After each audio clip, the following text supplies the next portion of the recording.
What's up? I'm glad you're here. I dug into real sales data, not forum talk or hype, pulled from thousands of gun counters across the country, and what I found for 2025 changes a lot of the usual chatter about handguns.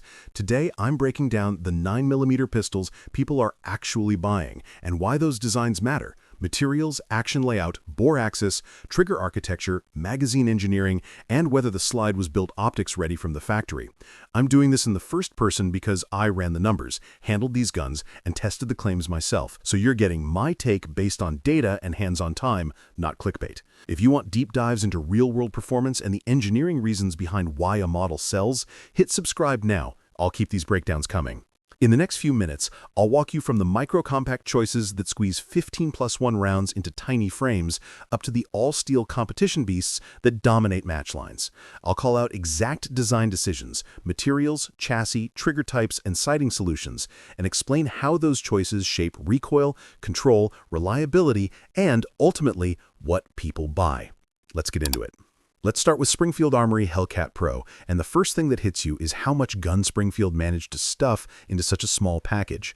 They stretched the barrel and grip just enough in 2022 to improve control without losing concealability. That tiny tweak is the heart of the design. The real headline is 15+1 capacity in a frame barely 1 inch thick. That's magazine engineering and internal layout optimization, not magic. The polymer frame keeps weight down while slide and barrel geometry control dwell and lockup for consistent ignition and recoil impulse. A factory optics-ready slide means no gunsmithing. The Hellcat Pro ships with the slide cut for plates, so you can mount a red dot straight out of the box. Stock sights, tritium front post, and steel rear are usable day or night, which matters for daily carry. From an engineering angle, Springfield balanced recoil by using a heavier slide and tight barrel lockup, paired with a lighter frame and a grip texture that locks the hand without shredding skin. There are trade-offs. Physics makes recoil snappier in a tiny package, and the trigger is functional but not match grade. Still, for concealed carry where size, capacity, and optics-ready features drive purchases, the Hellcat Pro's slightly longer sight radius, improved control, and 15+1 magazines are tangible gains buyers can feel. When Heckler and Koch re-entered striker fire territory, they did it with intention. The VP9 shows what happens when ergonomics drive design. Swapping panels and back straps reveals a tangible difference. The VP9 offers 27 grip combinations, so you can tune contact points, palm swell, and backstrap curvature until the pistol feels custom. That fit changes wrist to bore alignment and speeds sight reacquisition under recoil. Mechanically, the trigger group is a standout. Light take-up, a predictable break, and a short, crisp reset that supports fast follow-ups without aftermarket surgery. Engineered elements, the trigger cam, sear geometry, and striker engagement, work together to minimize pre-travel and provide a tactile reset you can feel in live fire. Small but critical design choices make the VP9 soldier through tough use. Charging supports, tabs on the slide, add leverage and surface area so shooters with less hand strength can rack the slide reliably. The cold hammer forged barrel gives longevity and consistent rifling, translating to repeatable accuracy over tens of thousands of rounds. You pay a premium for German engineering, and aftermarket support lags behind Glock's ecosystem. Still, for buyers who prize a tailored human-machine interface, the VP9's grip architecture and factory trigger deliver immediate out-of-the-box performance. Dealers report steady demand from duty buyers and enthusiasts who prioritize control and reliability. I still remember the first trigger break on the Walther PDP Compact. It made me pause and reevaluate what a factory trigger can be. Across multiple ranges, the headline is simple. The factory striker package delivers short take-up, a crisp glass rod-like break, and a positive reset that rivals tuned aftermarket units. Mechanically, that comes from refined striker geometry, consistent sear engagement, and tight tolerances in the striker channel that cut pre-travel and slop. The slide and frame are truly optics-ready. The factory slide cut pattern and mounting interface accept red dots without weakening the crown or needing gunsmithing, which preserves zero and reduces installation variability. Walther's texture and ergonomics strike a smart balance, aggressive enough to lock the hand during recoil, but comfortable for prolonged carry. Bore axis and hand-to-eye alignment are tuned for natural follow-ups, though a slightly higher bore axis than some rivals produces a bit more muzzle rise. Proprietary magazines optimize feed geometry and follower shape for reliability, but they complicate aftermarket sourcing and logistics. In short, the PDP Compact hooks buyers by offering near race gun trigger field plus out-of-the-box optic capability in a compact package. For shooters stepping up from duty pistols, that combo feels revolutionary. and dealers report steady sales from duty buyers and enthusiasts who prioritize control and reliability. Looking at the Smith & Wesson M&P9 M2.0 Compact, you feel a design tuned for natural pointability. The platform centers on grip geometry and safety choices that shape everyday handling. The 18-degree grip angle places wrist alignment closer to natural pointing, shortening time to target, while calculated contouring and backstrap profiles position the web of the hand directly behind the bore axis. The aggressive frame texture increases purchase during wet or rapid strings, and micro-contours reduce hotspots for longer sessions. Mechanically, the M2.0 trigger sharpens the brake and shortens pre-travel compared with earlier models. The hinge safety remains controversial, but functions as a simple passive measure to lower negligent discharge risk without adding manipulation complexity. Deep and widely spaced slide serrations give positive engagement with gloves or sweaty hands, and the surface finishes resist corrosion and abrasion, important for duty and everyday carry.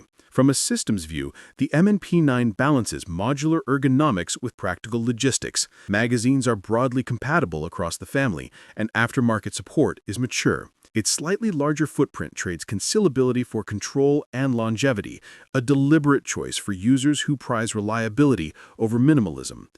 Dealers report steady demand for optics-ready variants and improved tolerance runs in 2024.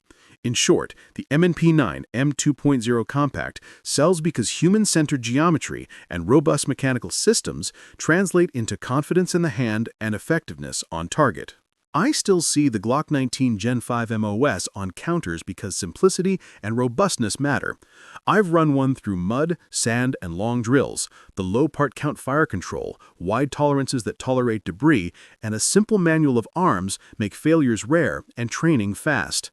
The Gen 5 updates, removal of finger grooves, and improved grip texture widen ergonomic fit across users, while the MOS modular optics system gives factory optics-ready tapeability, so you can mount a red dot without gunsmithing.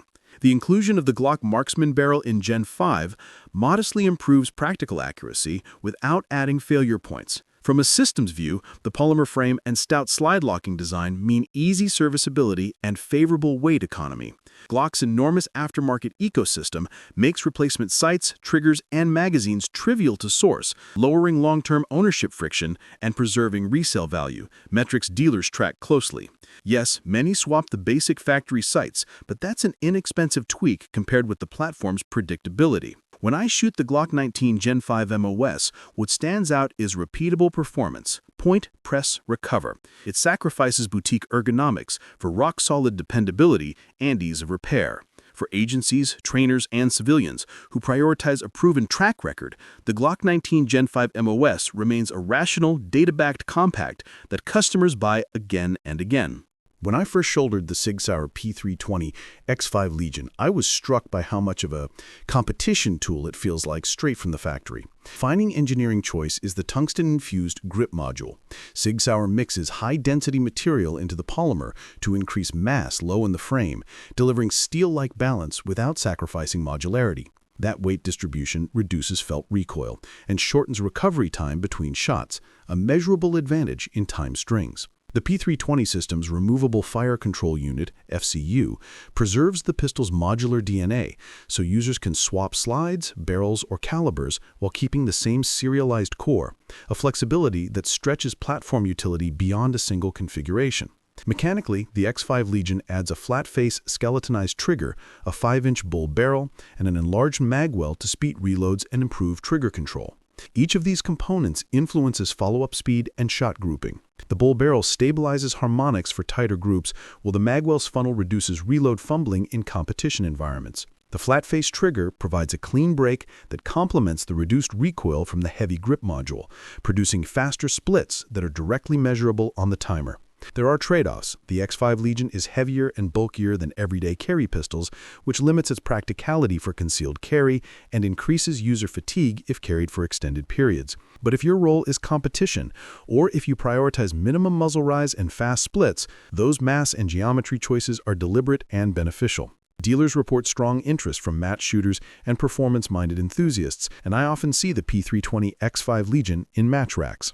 Ultimately, the Sig Sauer P320 X5 Legion sells because it translates material science and modular design into tangible shooting advantages, reduced recoil, faster splits, and adaptable configurations that match shooter needs in 2025. It's a race gun for practical shooters. The CZ Shadow 2 is built on the proven CZ75 platform, and its all-steel architecture is the core reason it dominates competition racks. Steel brings mass, stiffness, and thermal stability. The heavy frame soaks recoil energy and shortens the time the muzzle spends off target, which directly improves sight reacquisition. The CZ Shadow 2's slide and frame rail arrangement lowers the bore axis, effectively reducing the lever arm between recoil force and your grip. Mechanically, that reduction in lever arm equals noticeably less muzzle flip and tighter follow-up strings compared with polymer compacts. Internally, the slide frame tolerances and fit and finish are executed to match grade standards. Minimal play in the rails maintains consistent lockup and repeatable point of impact. The single-action trigger is a masterpiece of sear geometry and minimal overtravel. The brake is light, audible, and resets so short it practically begs for fast pairs. Ergonomically, thin aluminum grips and a deep beaver tail let you get a high hand placement, reinforcing the low bore axis mechanically and improving leverage over the slide during recoil.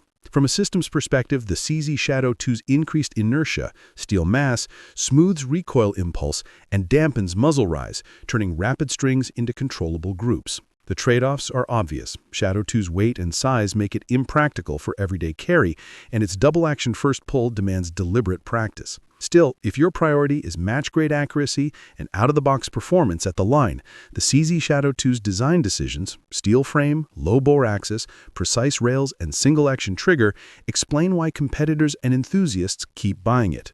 Its track record in international competition since 2015 proves the design choices were right without compromise, period. Here's the bottom line from analyzing dealer sales and handling these pistols in 2025. Every model sells because engineers solved a clear practical problem that buyers feel on the range and in carry. The Springfield Hellcat Pro proves clever packaging and 15+1 capacity transform concealed carry utility. The Heckler and Koch VP9 shows modular ergonomics and a premium factory trigger that delivers better control. The Walther PDP Compact demonstrates that a near-race trigger and optics-first frame shift expectations. The Smith & Wesson M&P9 M2.0 Compact balances natural grip geometry with dependable safety and durability. The Glock 19 Gen 5 MOS remains dominant through simplicity, robustness, and an expansive aftermarket. The Sig Sauer P320 X5 Legion converts material engineering into lower felt recoil and faster splits. The CZ Shadow 2 chooses all-steel mass and a low-bore axis for match-grade accuracy. Pick a 9mm by roll, concealment, duty, or competition, and then match the engineering choices to that mission. Details like bore axis, mass distribution, trigger geometry, and optics readiness aren't marketing. They determine recoil behavior, follow-up speed, and longevity. If you want a deep technical dive into barrel harmonics, trigger tuning, or optic mounting standards, drop the topic in the comments. I'll test, explain the results in first person, and show the data. Thanks for watching. Hit subscribe if you want more engineering-first firearm breakdowns. Period.